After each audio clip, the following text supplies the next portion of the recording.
It was late one night when the vivid dream began. I had been under an immense amount of stress lately. Work had been chaotic. My relationships were strained. And I felt disconnected from everything around me. The pressures of life had mounted, and I longed for some peace. Little did I know this was the night when everything would change. I woke up suddenly, my heart pounding, drenched in sweat. The dream had been so real, so terrifying, that I felt an unease deep in my bones. The dream was unlike anything I had ever experienced before. It felt as if I had stepped into a different world, one where the boundaries between reality and imagination blurred. In the dream, I was standing in an unfamiliar house. It was old, dilapidated, with creaky floorboards and peeling wallpaper. The air was thick with dust, and a faint smell of mold lingered in the air. I could feel the heaviness of the place, as though something was watching me, waiting. I walked through the house, each step echoing in the silence. There were rooms that seemed familiar, yet entirely foreign, as if I had visited them before, but never in this context. The more I explored, the more uncomfortable I felt. I knew I was not alone, but no matter how much I searched, I couldn't find anyone. The sense of dread only grew stronger, and I felt an overwhelming urge to leave. Suddenly, I heard a voice. It was soft at first, almost a whisper, but it grew louder as if coming from inside my mind. "You shouldn't have come here," it said. I froze in terror, and the room seemed to close in around me. Panic flooded my chest, but I couldn't move. The voice continued, now accompanied by a haunting laugh. "You've already made your choice." I woke up with a jolt, my heart racing, my breath shallow. I was back in my own bed, but this sense of fear still lingered. I couldn't shake the feeling that something had changed. Something had followed me back from that dream. The next day, I went about my usual routine, trying to convince myself that it had all been a bad dream. But the unease never left me. I couldn't stop thinking about the house, those rooms, and the voice that had spoken to me. It was as if the dream had left an imprint on my mind, and I couldn't escape it. Then, things started happening that I couldn't explain. At first, it was small, insignificant things, objects out of place, lights flickering in the middle of the night, and strange sounds echoing through the house.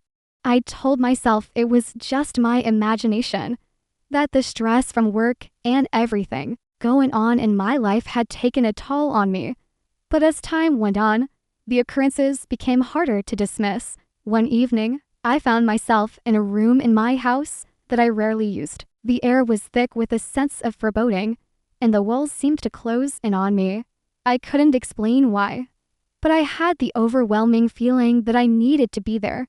I stood in the middle of the room, feeling like I was waiting for something or someone. That's when it happened. I heard the voice again, soft at first, but growing louder, until it felt like it was all around me. "I warned you," it said. The voice was unmistakable, the same voice from the dream. I turned around, my breath catching in my throat. But there was no one there. My heart raced as I backed into a corner of the room, desperate for an explanation. The room felt like it was suffocating me. I couldn't breathe, couldn't move, couldn't escape. The next few days were a blur. I couldn't shake the feeling that something was watching me, waiting for me to do something. I stopped sleeping, afraid that the dream would become more than just a dream. I couldn't tell anyone what was happening. I felt like no one would believe me. The more I tried to ignore it, the worse it got. Finally, I decided to investigate the house from my dream. I had no idea why I felt compelled to do this, but something told me I had no choice. I drove to a nearby town, searching for the house, for the place that had haunted my every thought. I didn't know what I was expecting to find, but I needed answers. After hours of searching, I found it.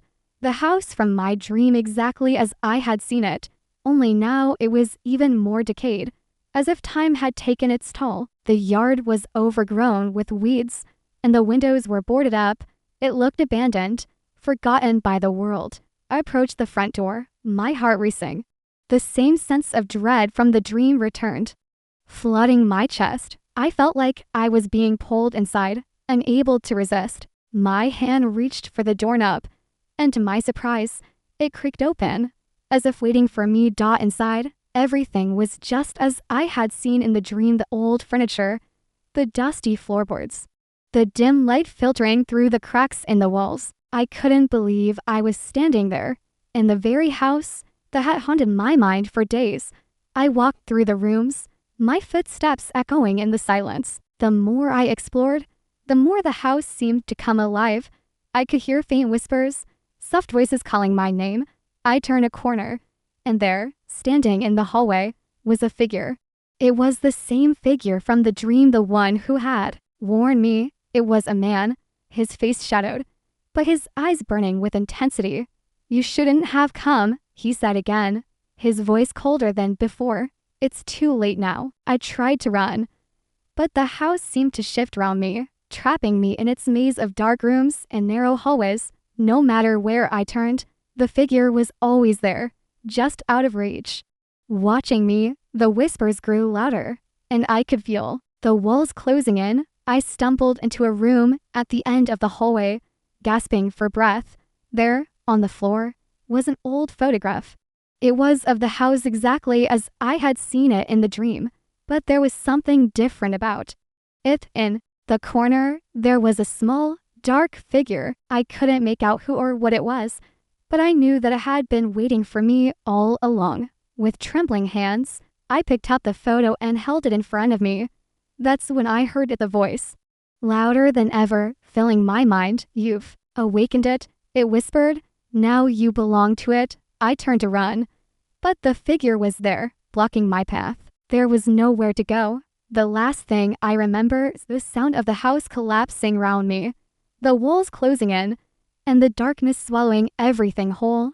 I woke up in my bed, gasping for air, drenched in sweat. But when I looked around, I realized something terrifying. The house was still there. It was real, and it was waiting for me. I had brought the nightmare back with me, and now there was no escaping it. The end. Story to Trillion was the night I will never forget. The kind of night that stays with you for years, maybe even forever. I had never believed in supernatural forces. Never really thought anything other than the logical explanation behind creepy dreams and shadows. But that all changed the night my mother sat with me as we watched the horrors of our dreams unfold in real time. It all began a few days ago. My mother and I, both of us being night owls, decided to sit together in the living room to catch up on some TV shows. But somehow, we ended up talking about scary dreams that we'd both had. I didn't think much of it at the time, but she told me something that I would come to regret. "I've been having nightmares lately," she admitted, her face serious. The kind of look she wore when she was in deep thought. "They feel so real, almost like I'm awake." I laughed it off, dismissing it as stress or just an overactive imagination. But when she asked if I had any strange dreams, I couldn't ignore the eerie feeling creeping up my spine. I had been having nightmares to dreams that seemed to follow me everywhere I went, haunting my every step. Strange, unsettling images flashed through my mind even as I tried to get to sleep. But when my mom suggested that we could watch the dreams together, as though that would somehow make it less scary, I agreed. What could possibly go wrong? That night, I regretted the decision. We sat together in the dimly lit living room, both of us wrapped in thick blankets. The air felt too cold for a summer night, and there was an odd stillness in the house. My mother kept glancing over at me, as though she were waiting for something to happen. "I know it sounds silly, but I just don't feel right," she said. Her voice was softer now, almost fragile. "I feel like something is watching me." I didn't know what to say. It wasn't like her to talk like that, but I brushed it off. "Maybe you're just stressed, Mom. Let's just focus on these dreams." That's when it started. As the first dream began, it was just like any other until I saw her face. My mother's face, frozen in horror. She wasn't just watching the dream, she was living it. I could see the fear in her eyes, the terror etched onto her features. The dream took place in a strange, decrepit house, the kind of house you would only find in nightmares. The walls were cracked, the floors covered in a dark, sticky substance. The air was thick with an oppressive weight, as if something had been buried there for years. "I know this house," she whispered, her voice trembling. "I've been here before." I turned to look at her, unsure of what she meant, but as I did, the image of the house in the dream shifted, becoming even more terrifying. We were no longer sitting in our living room, but inside that same house. The dark shadows seemed to stretch and crawl across the room, and I could feel a coldness that made me shiver despite the warmth of the blankets. My mother's breathing grew shallow, and I realized she was no longer just watching the dream, she was living it. "Mom, what's going on? This isn't just a dream," I said, my voice barely above a whisper. But she didn't respond. She was too far gone, staring at the scene unfolding on the screen as if it were her reality. The dream shifted once more. I could see a figure standing in the corner of the room, tall, shadowed, and distorted. Its eyes were empty voids, hollow and searching. The air grew thick, suffocating, and the figure slowly moved toward us. I could feel its presence as if it were right there in the room with us. I turned to my mother, only to find that she was gone, her seat empty. My heart raced as I looked around the living room. The house seemed darker, more oppressive. I tried to reach out to her, but my limbs were paralyzed. I turned back to the screen, and that's when the figure in the dream spoke. "You cannot leave," it said, its voice a rasping whisper that sent chills down my spine. The next thing I knew, I was back in my bed, waking up with a start. Sweat soaked my clothes, my breath coming in short, panicked bursts. I couldn't remember how I got back to my room, or what had happened after that moment. My mother's absence hit me like a wave. I rushed to her room, but it was empty. No sign of her, nothing. Panic set in as I searched the house, calling her name. She was gone. That's when I heard the sound, a soft scratching, like nails dragging across the floor. The sound grew louder, closer, until it stopped right outside my bedroom door. I held my breath, terrified. The door creaked open slowly, revealing a figure standing in the doorway. It was her. But it wasn't. It was a twisted, distorted version of my mother. Her eyes were wide, too wide, her skin pale and stretched as if something was trying to tear through her. Her voice, when she spoke, was not her own. It was that same rasping whisper. "Help me." I couldn't move. My body refused to respond. The air was thick, and the darkness pressed in around me. The figure took a step forward, then another. It was getting closer, its footsteps echoing through the house. I reached for my phone, but it was dead. There was no way out. And then, just as it reached the edge of my bed, I woke up, for real. This time, I was in my room, the sun barely rising outside. The house was quiet, eerily so. I looked around, disoriented, trying to make sense of what had just happened. I ran to my mother's room, but there was no trace of her. It was as though she had never been there at all. The silence was unbearable. That's when I realized I had never been asleep at all. This wasn't a dream. It was something far worse. The days passed, but the horrors of that night never left me. The dreams continued, each one more vivid, more terrifying than the last. I couldn't escape the house that had haunted my mother's mind. The figure kept watching, waiting for the right moment, and every night, I feared it would come for me next. I don't know what happened to my mother. I don't know if she's still out there, lost in the nightmare that we shared. But every night, as I lay in bed, I hear the scratching, the whispering, and sometimes, just when I think I'm safe, I feel the weight of her absence, like an anger, dragging me back into the dark. I don't know if I'll ever wake up again. The end. Story 3 trillion all started with a dream. The kind of dream that feels so real that when you wake up, you're not sure where reality ends and the nightmare begins. I had recently moved into an old house, nestled on the outskirts of a quiet, town in the USA. The house was charming in its own way, tall, with creaky wooden floors, high ceilings, and windows that let in the moonlight perfectly. It was exactly what I needed, a fresh start. But from the first night, something didn't feel right. I was lying in bed, the sounds of the house settling round me. The wind howled outside, rattling the windows.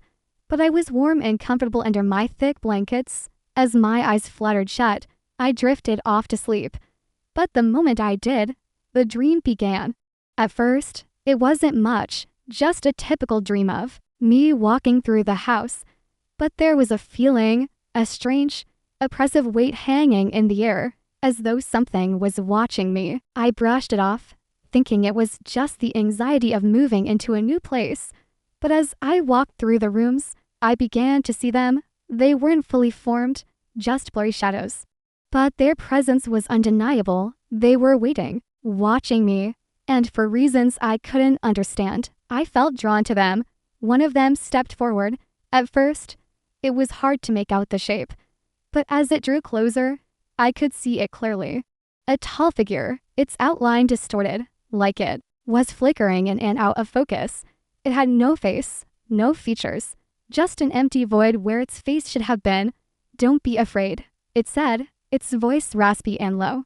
Echoing through the empty halls of the house, "I see you in my dreams, so laugh with me." The words sent a chill down my spine. I backed away, my heart pounding in my chest. The figure took a step forward. It didn't walk like a normal person. It was gliding, sliding through the air as though gravity had no hold on it. And with each step it took, the oppressive weight in the air grew heavier. I didn't know how to react. I felt frozen, rooted to the spot, unable to move or speak. The figure reached out, its long, skeletal hand stretching toward me. It felt wrong. It wasn't human. It couldn't be. The air around me seemed to distort, the walls of the house bending as if they were alive, folding inward. And then, in an instant, the dream changed. Suddenly, I was back in the house, in the living room, sitting on the couch. The air was cold now, almost freezing. I could see my breath as I exhaled. The laughter filled the room, low at first, but growing louder, until it seemed to come from every corner of the house. And that was when I heard the voice again. "I see you in my dreams," it whispered, its tone dripping with something sinister. "So laugh with me." I tried to get up, but my body wouldn't move. The laughter intensified, reverberating through the walls of the house. The more I tried to escape, the more the walls seemed to close in on me, until I was trapped in the living room, surrounded by the laughter, unable to breathe, unable to think. And then I woke up. I sat up in bed, gasping for air. My heart was racing, my skin cold with sweat. For a moment, I didn't know where I was. The familiar surroundings of my new home comforted me, but I couldn't shake the feeling that something was wrong. The dream had been too real, too vivid. It was as though the figure was still in the house, waiting for me. I shook my head, trying to dismiss it. It was just a dream. But even as I told myself that, I couldn't shake the memory of the voice, the laughter, and the figure that had stood in front of me, watching, waiting. The next few days passed without incident, but the dream came again, and then again. Each time, it was the same: the house, the figure, the laughter. But this time, something changed. As the figure approached me in the dream, I could see its face, just for a moment. It was empty, a void, an abyss, and in that light, I saw something that sent a chill down my spine. It was me, but it wasn't. It was a distorted version of me, a twisted reflection that smiled back at me with a grin that was far too wide. I woke up again, heart racing, body drenched in sweat. But this time, the feeling didn't fade. I wasn't alone in the house anymore. The house felt different. The air was thick, and the laughter, it was still there, echoing in the corners of my mind, growing louder every day. I couldn't escape it. It was like I was being pulled back into that same dream over and over again. And with each dream, the line between reality and nightmare became more blurred. One night, I decided to confront the figure. I wasn't going to let it control me any longer. I went to bed, determined not to let the dream overtake me. And when it came again, I stood my ground. I wasn't afraid anymore. But the figure only smiled, a cruel, twisted smile that spread across its face. "You can't escape," it whispered. "I'm always here, in your dreams, in your mind." And then, just as quickly as it had appeared, the figure was gone. The laughter stopped.